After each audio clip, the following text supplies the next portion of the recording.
my dear audience, and welcome to a new series called Dotty Talk Show, where I'll talk about various topics to get to know me better. And today's topic is, drum rolls please,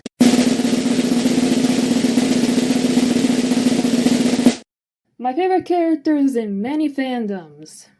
Today I'm going to talk about my favorite characters in some fandoms I'm in. Word of note, possibly, maybe, how should I say this? I'll change between genres. I will be like TV shows, then movies, then video games, then indie series. Because I have many.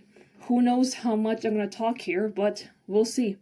So, first fan I'm gonna talk about, and my favorite characters there are from Undertale.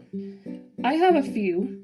So, my favorite characters there are Papyrus, Sans, Toriel, Asgore, Napstablook. So, I like Sans because genuinely I see myself in him, because he might as well be like the chill friend you know, and like that's how I see him. And I genuinely like his characters. And I see him as a chill dude. And mind you, I will never do genocide route. Even if someone is begging me in the comments, like when I play video games, to play genocide route, I will never, because it's too painful for me, especially for Papyrus, because like I love him. I mean, I love Sans more than him, but then again, he's also my favorite character, so yeah. Speaking of him, also the reason why I love Papyrus is because I actually have half of his energy. One thing interesting about me is that if you mention a topic that I'm well educated about, be prepared to listen to me talk about it for hours, because I'm like Papyrus, excited to talk about certain stuff, and I have certain fixations, although technically those fixations can be varied depending on which fandom I am at the most part. And personally, I just feel like I'm half Papyrus, half Sans. I love Asgore because technically I love his like sweet personality, even though he did bad things, like he started the human monster war. He basically said that if any human goes into underground, he'll kill them and take their souls so they can cross the barrier. But I think that's out of protection because, well, you know, technically humans killed his son, so yeah. Even though his son did they save Kara? Did Azrael save Kara? I don't know. I think Kara died, like, because of the illness or whatever it was. I don't know. I don't remember much of that part of the lore, but definitely, like, I feel bad for Asgore. Even in Deltarune, I feel bad for him. I like him in Undertale and in Deltarune. He seems like a nice guy, although in Chapter 4 we do find out some stuff about him in Deltarune, how maybe the next chapter he'll be the next protagonist, or the person we're gonna have to deal with, because he did mention that he has a shadow crystal that he'll show Toriel and show everyone, that he just wanted to protect them. There's a popular theory how he didn't save Des, December holiday, Noelle's big sister, which again, that's not really good. I mean, for what I heard from... By the way, I got myself into a rabbit hole of Undertale and Deltarune theories for some reason. Like, recently I started watching, like, Deltarune theories the most, like, specifically the root theory for the device_friend sprite, if you know what that is, or who that is. There are many theories about him, even Postra talked about him at some point, and when I watched that video about the roots theory, I didn't know what to say. I got more questions than answers for that theory. So yeah, I just went off track. I was supposed to talk about my favorite characters, and I just talked about the Undertale and Deltarune for an hour. Anyways, and I love Toriel. My favorite next character. What the hell did I just say? My next favorite character is Toriel. She's like a perfect mother figure. Like, if I could have a choice, like if I self-insert myself in Undertale, if I had a choice to stay with Toriel or go farther, in many cases I would either choose to stay with her, or I would just, because of Sans and Papyrus, I would just go to Snowdin. Oh yeah, I forgot about Napstablook.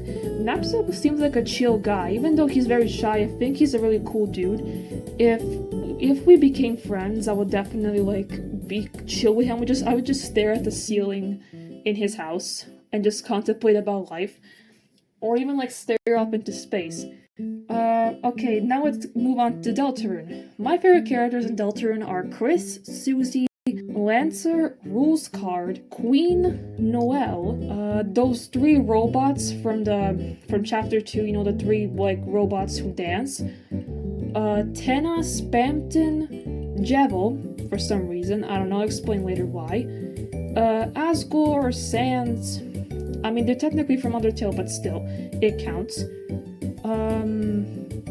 And Gursin Boo. Why I love Chris is because, again, even though we technically play as Chris, he just seems like a chill dude. Susie is the rebellious side of me, though. But sometimes I just feel like me and Susie are somewhat the same. I just relate to Susie. The reason why I like Noelle is because she's the innocent side of me. I used to like obey my mom the most when I was in middle school. I was always like listening to her, never like disobeying her, and I'm actually her in that situation. Her mom is like my mom, but maybe less strict, if I can say that. But also Rudy, her father, is also like my dad, so I can mostly relate to Noelle here. I love Lancer's goofy side. That's why I love Lancer the most. He is technically a little kid, so I really like that energy that he gives. He's just a goofy guy. Same thing goes with Jevil. Rules Card is, he has a very big confidence, and I like that about him. He literally is in a poly relationship with the cloud and the sun from chapter 3. Oh god. When I first saw that, when I first played it, I was like, god damn it, Rules Card. I don't know if it's spelled Rules Card or Roxul Card. I always say Roxul Card. Last time I played it, I just said Roxul Card, but I don't know how to spell it, so yeah. I really like Queen because she's a diva. She'll always be a diva to me. Rules Card is flamboyant but also kind of annoying because he appears in both first and second chapter. In the second chapter he was supposed to be the Queen's peon, but then like in chapter 3 he also appears, which is even weirder because he appeared in all 3 chapters somehow. Like bruh, where did you come from? I love Jevil because he's just a goofy guy, and I genuinely love Jester characters. I like Gursin Boom because he's a writer of a book, you know, Lord of the Hammer. I think that's the reason why I love Gursin Boom, because he's a writer and I write stuff too. And he was also very funny. Like genuinely in chapter 4 he was very funny. And even though like Susie finds out that he's dead, I mean we know as the player, we know he's dead, but Susie doesn't know he's dead. Why did I say he? She never knew that he was dead. He never knew. Why am I saying he? She never knew he was dead. Like, I think she never knew he even existed. I mean, technically his son, Gursin Boom's son, the preacher, no, wait, does it mean that, like, the person in church is the preacher or the pastor? My bad. Also, when I heard that, since I watched the Roots theory and also Postra's video about the device_friend, apparently from the boss fight with Gursin, he actually adapted his book to Dragon Blazer, which is actually no wait. No, he adapted the prophecy to his book, and then the book got adapted to a game called Dragon Blazers.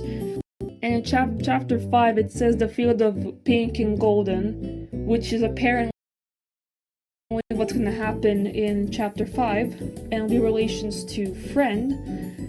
Pasha literally went crazy in that video when he was talking about it. I don't know how can someone go that crazy as him. Enough about Gursin Boo. Also, the other 2 characters that I forgot to talk about is Tenna and Spamton. I love Tenna because I genuinely love TV characters in general.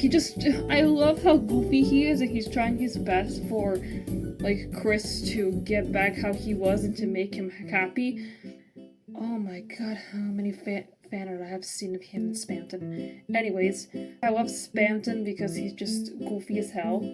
I will never do that. I tried. By the way, you know where I got stuck in his route? I got stuck, or more specifically, in his boss fight. I got stuck to the teacup rides, like when you go back up from where you press the lever, I think. I got stuck in a teacup ride and never finished it. I literally left it there. I wanted to get, to play Spamton's boss fight, secret boss fight, but I can't. It's just too much. It's too much. Also, the whole mic thing made sense in chapter 3. Where 3 mics, more specifically, the 3 workers for Tenna, who we found out after the fight, which, by the way, I never finished because it was kind of weird, because it used sound. I love the mechanic of the 3rd chapter's secret boss fight, where you have to, use your voice, it uses your microphone to detect sound. So the whole one specific, attack where, the box flops around up and down and you have to, avoid stuff. It also uses your mouse, when you want to collect cats and there's one attack with cats. I also forgot to mention some of chapter 2, I'll say it later.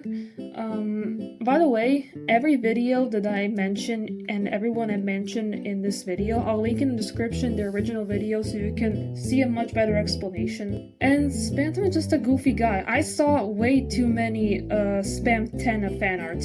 Also, I may or may not have a specific album for them. Don't question it, please. I'm obsessed with that ship. Also, another character, or more specifically characters I want to talk about, is the 3 robots in chapter 2. In chapter 2, who they just appear at a specific area where you do a dance battle with them, and that's the only thing they do. They don't have very much big of a relevance in the plot. They're just there as an enemy. I love them because they're so chill. Also, their music is so cool. I love their music theme. It's so cool. I listen to it sometimes when I put the Deltarune OST. The next fandom I'm going to talk about is the one that I'm so fixated about, and that is Rise of TMNT. I'm in this fandom for so long. I'm in that fandom ever since I was 11, so at this point, who cares? My favorite characters there are April, Raph, Donnie, and Mikey. Why did I exclude Leo? I don't know. I mean, I definitely I like him, but I don't love him, that's what I mean. I love Ralph because, okay, I'm gonna sound a little weird here, but I actually simp for Ralph, so please don't judge me. But for the Rise fans, if they can relate to me for simping for Ralph, then that's fine. I love Mikey because he's adorable. I love April, she's a diva. She would be like the friend who's always there for you no matter what. That's what I see in her. The next fandom I'm gonna talk about is the cartoon called Apple and Onion. I'm now rewatching the series because of nostalgia. If people know that cartoon, that's really nice to see the fans of this cartoon because it's really cool. Even though it is meant for kids, but at the same time, teenagers can also watch it, so it's not limited to just kids. My favorite characters there are, of course, Apple and Onion, but also my favorite character is Pizza Slice and Falafel. The reason why I love Apple and Onion, I see myself both in Apple and in Onion. Apple is more extroverted, which is pretty cool, and I'm actually ambivert. I can definitely talk to a lot of people, but I also prefer being inside most of the time and being more to myself mostly, which is primarily why I'm even half onion, half apple. The reason why I like Pizza Slice is because he's a very hardworking person. He literally works in a pizzeria or basically a fast food. Okay, this is a side rant. I know I'm being like Das Games, but believe me, I just love saying side rant because I learned from him. So side rant, do you really think that the creators thought about the logic of the show? If the food, the sentient food, are eating other food, isn't that cannibalism? Because, for instance, how can they like own pizza shops or fast food shops if you're like eating yourself? And I'm like, where's the logic in that? So I mean specifically, like, how can someone run a like a food place, like a food restaurant, and eat food even if that food even exists in that universe? Isn't that like technically cannibalism? I'm not sure. I'm yet to question its entirety.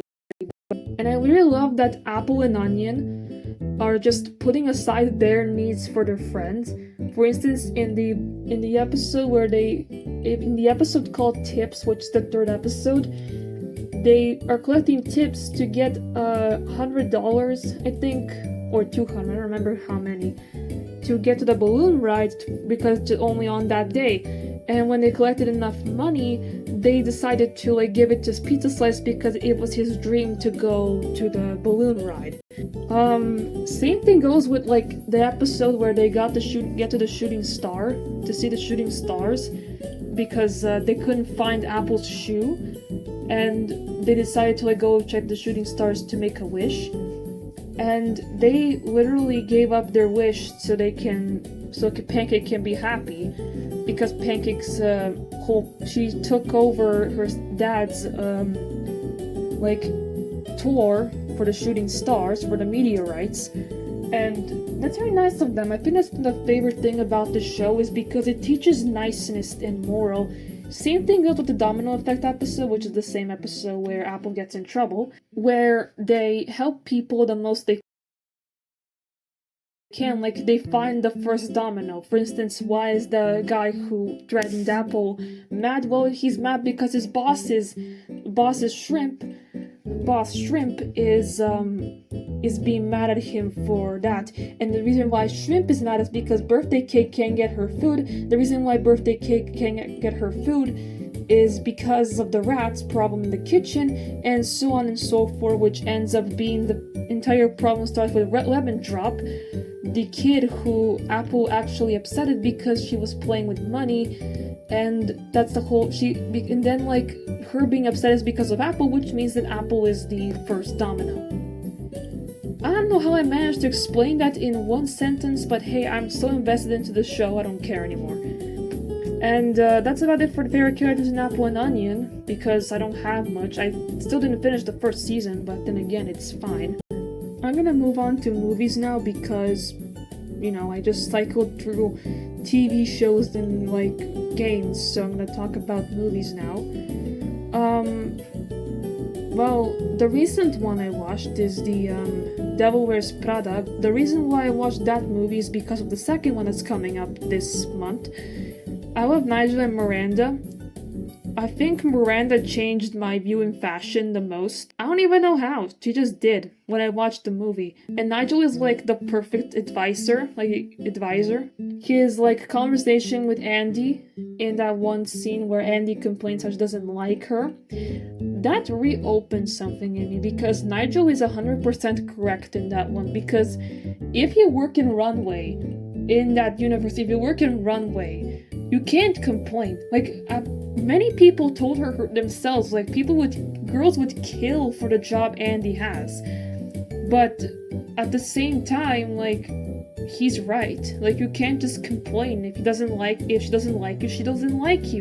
If she sees something wrong about you, she'll say it.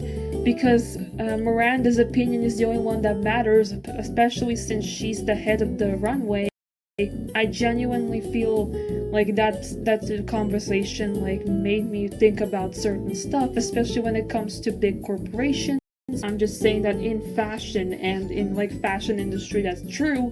Like runway or like other fashion industries, like I don't know, Guess or I don't know, like Chanel. You're gonna have to understand that that's how it is in the fashion industry. Like you have to adapt. You can't just complain, because that's not the right thing to do.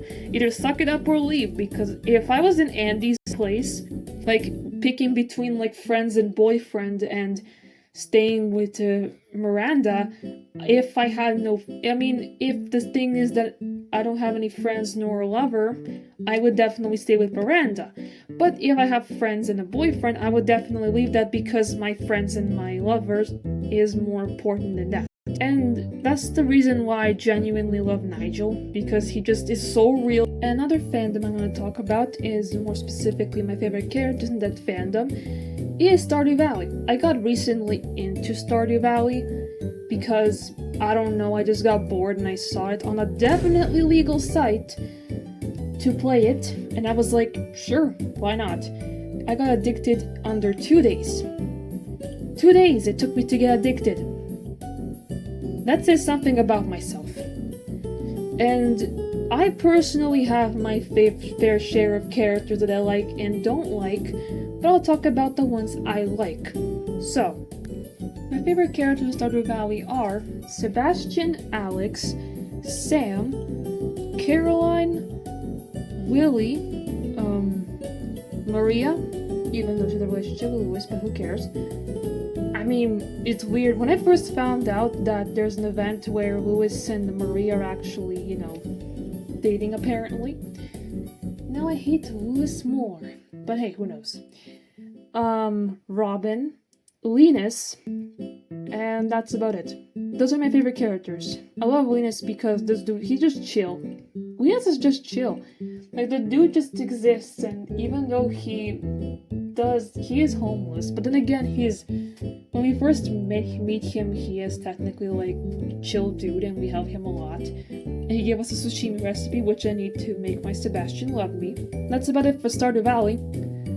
I'ma talk about Hamilton. Okay, so I really love Hamilton. I genuinely love it. Love the musical. So I'll talk about my favorite characters there. Aaron Burr, Thomas Jefferson, James Madison, the King of England, I mean, and Angelica. Thomas Jefferson is a fucking diva. Like, you can't ignore he's not a diva. The reason why I don't look like Hamilton is literally because of his actions. Aaron Burr had every right to be mean to him because literally they're friends ever since they met. Oh yeah, they met in 1776. And I think that's very stupid of Hamilton to just pick Thomas Jefferson instead of his friend. Like, his long-term friend, bro. They met in 1776. And I just don't understand Hamilton sometimes. Like, sure, he made mistakes, that is true. He cheated on his wife. He doesn't care about what other people think. Technically he did try his best, but still, what he did was definitely like when saying no to this started, I was like, oh no, you stupid, just to temptations, bro. Like, how can you do that to yourself? I love that how Jefferson, Burr, and James Madison reacted to him writing the Reynolds pamphlet. Just genuinely, I don't know, I genuinely liked it for some reason, even though the song itself is cool. The next movie or something, let me just remember myself because I forget what I wanted to talk about sometimes. Sure, I'm gonna talk about Souls. It's actually one of my favorite movies so far. Like, genuinely, I love that movie. I don't know, just the life itself and all that stuff just makes me really happy of how it's, written. Like, the movie itself is really good. I recommend watching it. Maybe it will change someone's life. I love the jazz music there. Oh my god. Like, the music there, I adore the jazz music in there. I guess this movie reawakened my love for jazz. Because now the only thing I seek in cafes, especially in the ones that I see that are really cool, I seek jazz music. Like, I don't like the club music, the loud club music. I want jazz. Jazz is the best. It's calming, it's really cool. The saxophone. I don't know why, but I love it so much. The music in that movie, I can't. I have to rewatch it every year just to remind myself why I love it.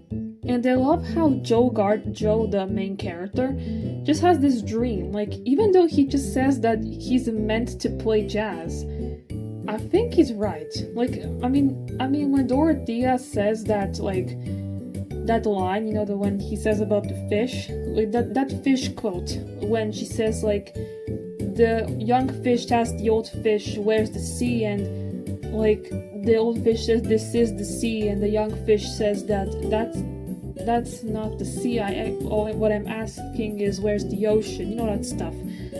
And when Joe realizes that what he always dreamed of happened, and he doesn't, you see, here's the thing. The Soul movie, it's just amazing of how it portrays, like, you can't just have one goal in life, because what are you gonna do after that? Like, what are you gonna do after that goal? Like, what's your next goal? Like, for instance, for me, I didn't have much goals in life. I had some of them, but for me, they were unachievable until I realized who says they're unachievable. Like, I always wanted to go to Japan and experience con. Like, I always wanted to experience, artist alleys and, like, other, like, anime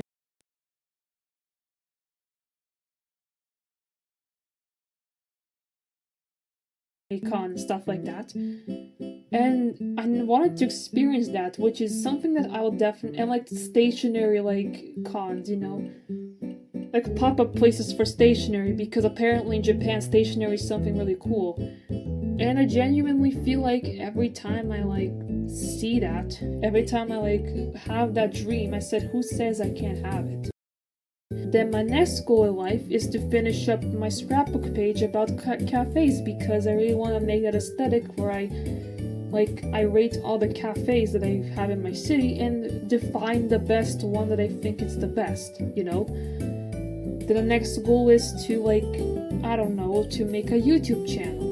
Or, I don't know, the next one can be, like, read a lot the books you like. Just to pile up goals to have something to do in life and to finish.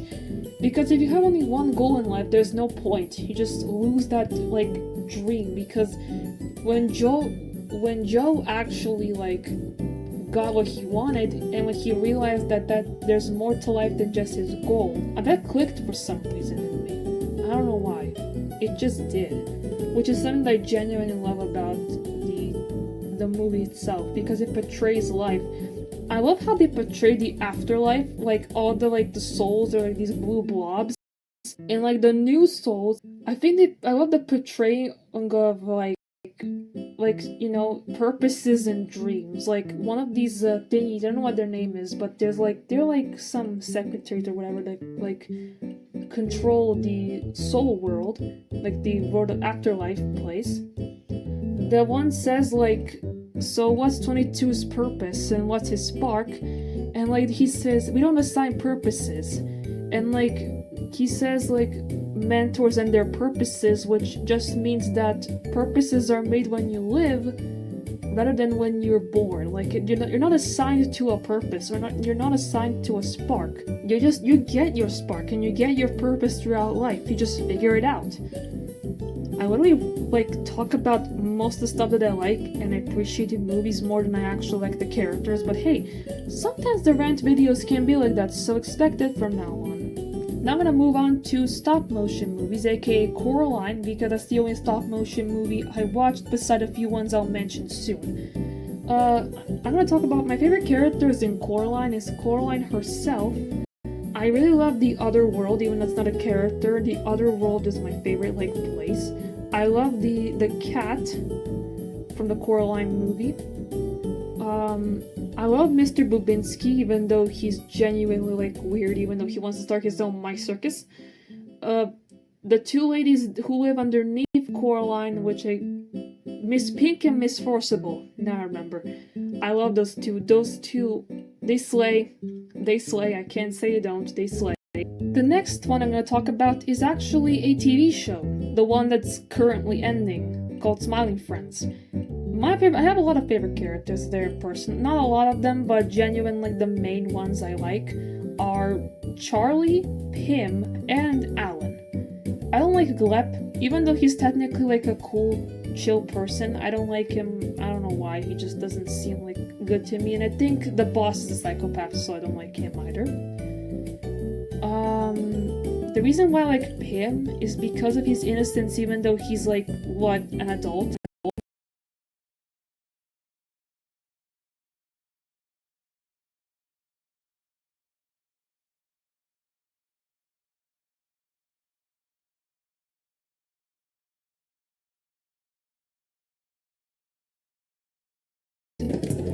Hello there, I'm Pim. Would you like to be our friend? Whoa! What the f, dude? Don't touch me! Oh, no, I'm sorry. Dude, what the f? Why are you f***ing here, man? You're so old. Where's your wife? Go home to your family, dude. An unk, if you will. But I love the bluntness of Charlie, because he's like straightforward, doesn't care if someone judges him. From the cartoon Over the Garden Wall, my favorite characters are Greg, Wart, and that bird girl. I don't remember what her name is. And just to say, I really love Over the Garden Wall. I really recommend watching it during fall, because it's a great fall cartoon to watch, because technically the setting there is fall and Halloween, so please watch it. It's amazing. I could talk about it for a long time, but I won't because the video is already long enough. So I'll just say that please watch it. It's amazing. The next I'm gonna talk about is another stop motion movie named Isle of Dogs. My favorite character there are Chief, but bruh, like Chief, I understand Chief a little bit, because again, you can't just trust humans after everything, because like the setting is in Japan, my bad. The setting is in Japan, and the leader of Japan ordered like how the dogs are spreading like diseases, and he wanted to replace them with robo dogs, so instead he like threw away all the dogs in Trash Island, which is where all the dogs are surviving by eating what they can find of Trash Island. But I can actually relate to Chief, because how can you trust someone? Like, for instance, how he can't trust humans because he threw him away because of like the whole mayor thing saying that they spread disease and you can't cure. And basically, throughout the movie, we see Chief change his mind and get more adapted to Atari, the boy who traveled to Trash Island to find his missing dog, and just he found out about his twin, and how his twin has baby puppies, and how at the end of the day, I think either both or one of them became like a part of the family again. And the last quote I remember, which kind of reflects me, I'll just say this one quote: "I'm not a violent dog. I don't know why I bite." This, for some reason, mentally changed me. Because I know I'm not a bad person, and I don't know why I do things that are just bad. Because I don't know if I'm like undiagnosed autistic, but whatever it is, I'm not a bad person. Like, due to recent events, I started to question if I'm a good person or not, which ends up being like a side plot of mine. And by the end of it, when I heard that quote, like, "I'm not a violent dog, but I don't know why I bite," is a quote that I relate to, because I just don't know why I'm like this. I don't know why I always say things that I don't know and I don't remember, and why I say things that I don't understand. Just a little food for thought, I guess. Next movie is Nightmare Before Christmas, which is, I just love that movie. Is that a stop motion movie? I know, I'm a sucker for stop motion movies. Like, literally there's a lot of them, and I finally watched a lot of them, and I just genuinely love them a lot. And I don't know, just stop motion feels really lively and stuff. And of course, my favorite character is the main character, Jack Skellington. By the way, people simp for him. I don't, because weird. I don't know why. I just see him as a cool character, and his redemption arc to actually accepting his holiday instead of stealing someone else's holiday. I mean, he didn't technically steal it, he just did it under new management, if I can say that. And I love how Jack, like, throughout the movie, and by the end of it, realized that he can't be Santa, he can't run Christmas, and he accepted his holiday. He got very like bored of his holiday because every year it was the same. Every year he's the king of the pumpkins. Every year he's the one who wins the crowd. And when he found out about Christmas, he technically didn't steal it. He just he just wanted to try running Christmas. I don't know. But of course, since like Halloween Town and like the people in Halloween Town or the citizens in Halloween Town don't understand him, and they made like horrifying toys. Like that's not like they didn't understand Christmas is what I'm saying. And they basically ruined everything. So, and I love how he just got with Sally at the end. Like, that was so adorable. Like, the end scene just made me so happy. I don't know why. Another stop-motion movie, I know I have a lot of them, is Fantastic Mr. Fox.